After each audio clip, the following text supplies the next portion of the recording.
আসসালামু আলাইকুম গাইস, কি অবস্থা সবার? নতুন আরেকটা ভিডিওতে তোমাদেরকে স্বাগত।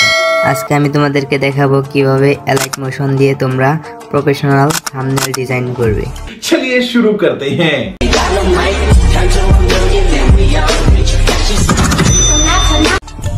ফার্স্ট অফ অল তোমরা তোমাদের মোবাইলটিকে রোটেট করে নাও।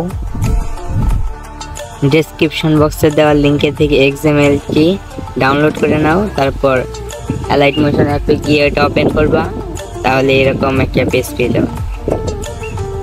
আমি যেভাবে লিখে নিচ্ছি এরকম করে তোমরা তোমাদের কাঙ্ক্ষিত ফন্টগুলো লিখে নিবা। আর হ্যাঁ, XML ফাইলটি ডাউনলোড করতে হলে তোমাদের একটি পাসওয়ার্ডের প্রয়োজন হবে। পাসওয়ার্ডটি তোমরা ভিডিওর মাঝখানে পেয়ে যাবা। আর গাইস, ভিডিওটির মাধ্যমে তোমরা যদি একটু উপকৃত হয়ে থাকো তাহলে চ্যানেলটিকে সাবস্ক্রাইব করে দিও।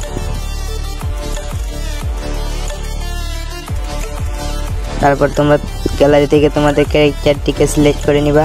সিলেক্ট করে নেওয়ার পর পজিশন মতো এটাকে বসিয়ে দিবা।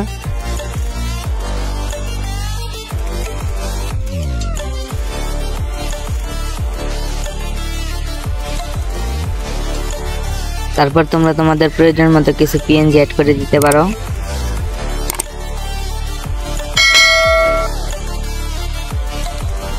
আজকের মতো এখানেই বিদায়। সবাইকে ধন্যবাদ। আসসালামু আলাইকুম।